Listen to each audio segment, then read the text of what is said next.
Hello everyone, हमारा next topic है steps of रिपर्टराइजेशन। ठीक है, तो स्टेप्स ऑफ रिपर्टराइजेशन में हमें बेसिकली क्या करना होता है, कुछ फॉलोइंग स्टेप्स होंगी। एंड जो फर्स्ट वन स्टेप है वो है case taking. According to the Organon aphorism number 83 से लेके 104 जो कि केस टेकिंग से रिलेटेड है, उसमें हमें क्या क्या करना होता है बेसिकली, कब हमें इंटरप्रिटेशंस करने हैं, कैसे क्वेश्चंस को पुट अप करना है, सारा क्राइटेरिया आपका केस टेकिंग के पार्ट में मिल जाएगा। ठीक है, तो हमारी फर्स्ट स्टेप क्या हुई, केस टेकिंग। और लास्ट स्टेप हमें क्या देखने को मिलता है, मींस हमारा जो एंड रिजल्ट है वो हमें क्या देखने को मिलेगा, सिम्लिबम। ठीक है, तो एक एक करके हम इन स्टेप्स के बारे में बात करेंगे कि हमें बेसिकली क्या करना होता है इन स्टेप्स में। तो फर्स्ट वन है केस टेकिंग।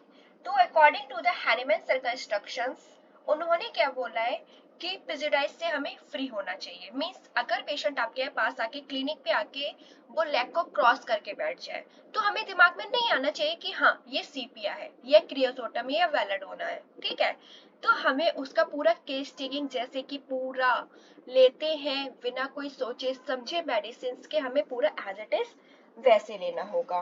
ठीक है, तो फ्री फ्रॉम प्रेजुडाइज या फिर हमारे जो सेंसेस हैं वो सारे ओपन होना चाहिए, हमें अच्छा लिसनर होना चाहिए। ठीक है, क्योंकि हमें क्या करना है, पेशेंट की पिक्चर को ट्रैक आउट करना है।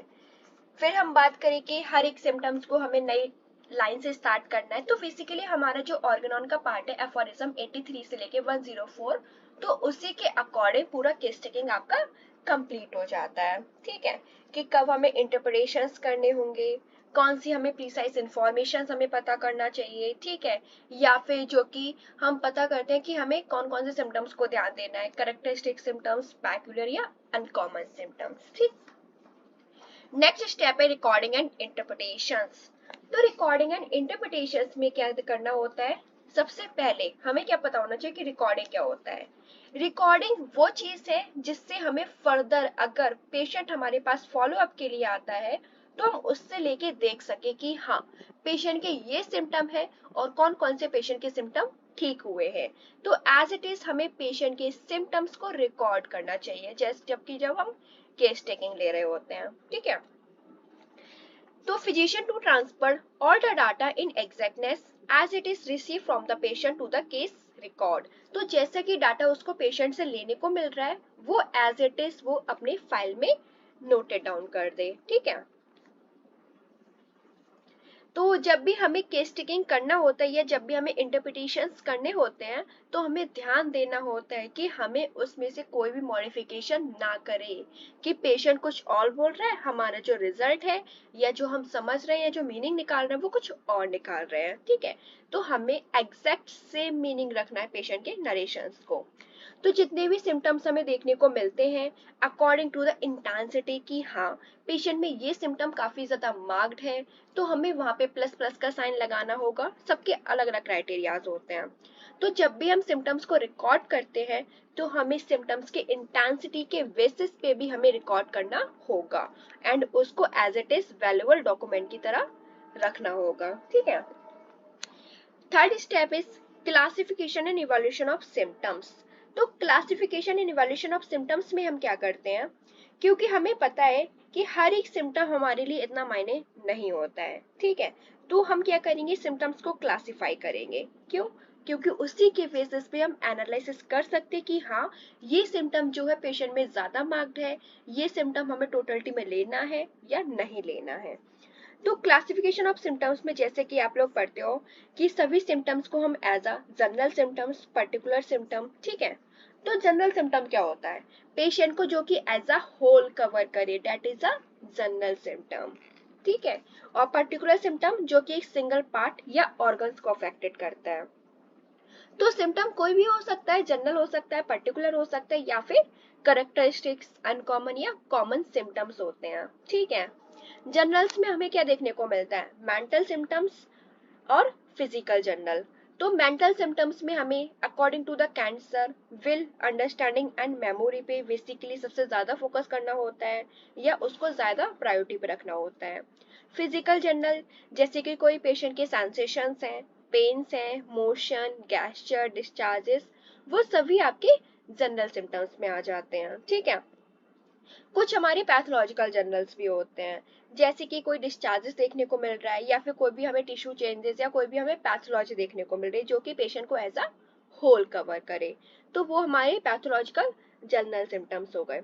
अब हमें क्या करना होगा, सिम्टम्स को इवैल्यूएशन। अब हमने क्या किया, सिम्टम्स को क्लासिफाई कर लिया कि हाँ ये जो सिम्टम है वो जनरल है, पर्टिकुलर है, अनकॉमन है, कॉमन है, ठीक है। अब हमने क्या करना है, सिम्टम्स को इवैल्यूएशन करना है। तो अकॉर्डिंग टू द हिरार्की हमें सिम्टम्स को इवैल्यूएट करना होता है, ठीक है। तो जैसे कि नेचर ऑफ द सिम्टम्स है, जैसे जैसे हमें केस देखने को मिल रहा है कि हाँ इस केस में जनरल सिम्टम्स ज्यादा है, कॉमन सिम्टम्स ज्यादा है, ठीक है, या पर्टिकुलर सिम्टम्स ज्यादा देखने को मिल रहा है, तो जो भी हम रिपर्टरी को डिसाइड करेंगे, जैसे कि कैंट रिपर्टरी, वोनिंग-हसन रिपर्टरी, वोगर रिपर्टरी, क्लिनिकल रिपर्टरी, जो भी हमने मेथड्स ऑफ रिपर्टराइजेशन में देखा था, ठीक है। तो according to the repertory basis या फिर जो भी हम रिपर्टरी को सिलेक्ट करेंगे उसी के अकॉर्डिंग हमें सिम्टम्स का इवैल्यूएशन करना होता है। फॉर एग्जाम्पल हमने कैंट सर का एग्जाम्पल लेते हैं, ठीक है। तो कैंट सर ने सबसे ज्यादा जो प्रायोरिटी दी है वो जनरल सिम्टम्स को दी है, ठीक है। और जनरल में भी कौन से सिम्टम्स, मेंटल जनरल। तो हमें ऐसा कोई पेशेंट देखने को मिल रहा है जिसमें मेंटल भी है, फिजिकल भी है, पर्टिकुलर भी है और कॉमन भी है और अनकॉमन भी है। तो हमें सबसे ज्यादा अकॉर्डिंग टू द हिरार्की हमें जो मेन प्रायोरिटी देनी है वो है उसके मेंटल सिम्टम्स।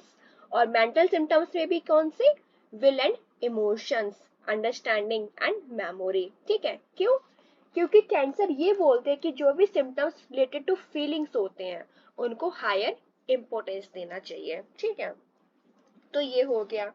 नेक्स्ट है अकॉर्डिंग टू द वोनिंग-हसन सर, तो हमें हर एक सिम्टम्स को क्या करना होगा, कंप्लीट करना होगा कि हर एक सिम्टम्स के पास क्या होना चाहिए, लोकेशन, सेंसेशन, मोडलिटीज या कंकोमिटेंट्स।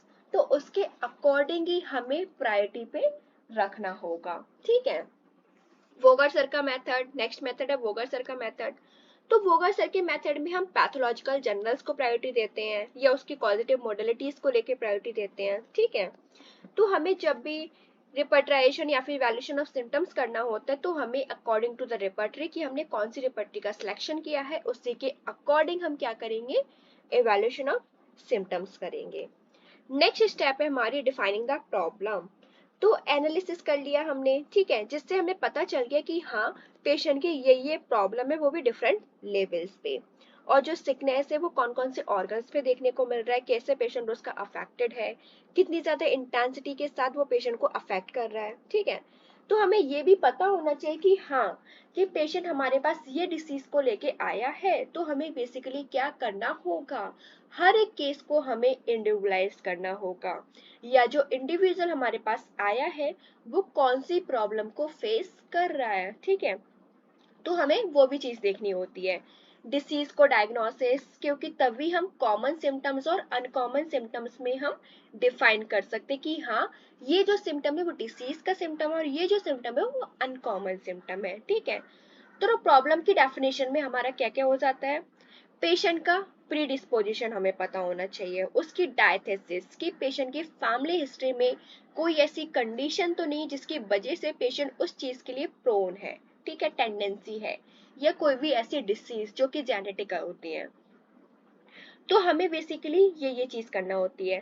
तो डिफाइनिंग द प्रॉब्लम में एक आप लोग टर्मोलॉजी पढ़ते हो एनामनेसिस। तो एनामनेसिस में क्या होता है, एनामनेसिस में हमें अकॉर्डिंग टू द हमें पेशेंट या डिसीज की स्टेट ही नहीं डिफाइन करनी होती है, हमें बेसिकली उसमें नेचर या फिर डिसीज का कैसे प्रोग्रेस हो रहा है उसकी मियास्मेटिक स्टेट को भी डिफाइन करना होगा। तो कभी कभी हमें डायग्नोसिस की भी जरूरत पड़ जाती है या फिर इन्वेस्टिगेशन, जैसे कि पेशेंट के क्लिनिकल प्रेजेंटेशन है उसी के अकॉर्डिंग, ठीक है। नेक्स्ट स्टेप है इरेक्टिंग द टोटलिटी। तो इरेक्टिंग द टोटलिटी में हमें क्या करना होता है, टोटलिटी में क्या करते हैं आप लोग कि सिम्टम्स का हम कॉम्बिनेशन निकालते हैं जो कि पेशेंट को ऐसा कैरेक्टराइज करे, ऐसा इंडिविजुअलाइज करे, ठीक है। तो सारे सिम्टम्स तो हम टोटलिटी ऑफ सिम्टम्स में नहीं रखते हैं ना, क्योंकि हर एक सिम्टम्स की अलग अलग प्रायोरिटी होती है। जैसे कि हमने सिम्टम्स का क्लासिफिकेशन किया है, इवैल्यूएशन किया है, तो उसी के बेसिस पे हमने क्या किया है, हायरार्की ऑफ सिम्टम्स के बेसिस पे कुछ सिम्टम्स जो है वो हमें ज्यादा प्रायोरिटी पे रखने हैं और कुछ सिम्टम्स को हमें नेग्लेक्ट करना है। तो लॉजिकली हमें ये चीजों का ध्यान रखना होता है, ठीक है। डिफरेंट अरेंजमेंट की बेसिस पे केस को या फिर टोटलिटी जो होती है, हम फॉलोइंग फैक्ट्स, फॉलोइंग डाटा, हमें क्वांटिटेटिव नहीं क्वालिटेटिव लेना होगा सिम्टम्स को, ठीक है। Next step is selection of a proper repertory. तो जो कि हमने अभी बताया था कि जनरल सिम्टम्स है, पर्टिकुलर सिम्टम्स है, कॉमन सिम्टम है या पैथोलॉजिकल जनरल सिम्टम्स है, तो उसी के बेसिस पे हमें रिपर्टरी का सिलेक्शन करना होगा कि ये जो रिपर्टरी है वो सिंथेसिस रिपर्टरी है, वॉनिंग-हसन सर की रिपर्टरी, कैंट सर की रिपर्टरी या फिर कंप्लीट रिपर्टरी को फॉलो कराएगा। तो जैसे जैसे हमारे पास सिम्टम्स होंगे, टोटलिटी ऑफ सिम्टम्स निकल के आ जाएगी, तो उसी के बेसिस पे हम रिपर्टरी का सिलेक्शन करेंगे। अब फाइनली हमारे पास क्या होगा, रिपर्टोरियल रिजल्ट। जैसे कि आप लोग पढ़ते हो 18/7, ठीक है। जैसे कि कुछ हमारे पास रिजल्ट निकल के आए कि टॉपमोस्ट न्यू मेडिसिन से लाइकोपोडियम, पल्सेटिला, सीपीआई ये निकल के आती है। और जो लाइकोपोडियम है वो आपकी जो डिग्री निकल के आ रही है वो 18/7। तो 18/7 का क्या मतलब होता है, तो जो 7 है कि हमने कितने रूब्रिक्स उठाए हैं, उसमें से कितने रूब्रिक्स जो है वो लाइकोपोडियम कवर कर रही है। हमने मान लो कि हमने टोटलिटी में जो लिए वो 8 रूब्रिक्स लिए हैं, तो जो 7 रूब्रिक्स है वो लाइकोपोडियम कवर कर रही है, ठीक है। और 18 क्या हुआ, उसका मार्क्स जो कि 3 ग्रेड में है, 2 ग्रेड में या फर्स्ट ग्रेड में, उसको मिला के जो मार्क्स निकल के आता है दैट इज 18, ठीक है। Analysis of repertorial result and prescription is the final step. तो जो भी हमें सिम्टम्स, हमें पीडीएफ में जो भी सिम्टम्स रखे, पीडीएफ मतलब पोटेंशियल डिफरेंशिएटिंग फैक्टर, कि मीन्स ऐसे कोई सिम्टम्स जिसका हमें रूब्रिक्स देखने को नहीं मिला है, बट जब हम फाइनल सिम्पटम देखते हैं, जब हम फाइनल डिफरेंशिएशन करेंगे मेडिसिन का, तो वो रूब्रिक्स या वो जो सिम्टम्स होते हैं वो हमें मायने रखते हैं, ठीक है, क्योंकि उसी के अकॉर्डिंग हम मटेरिया मेडिका से हम मेडिसिन को सिलेक्ट कर सकते हैं। अगर आपको मेरी वीडियो पसंद आई हो then like, share and subscribe my channel. Thank you.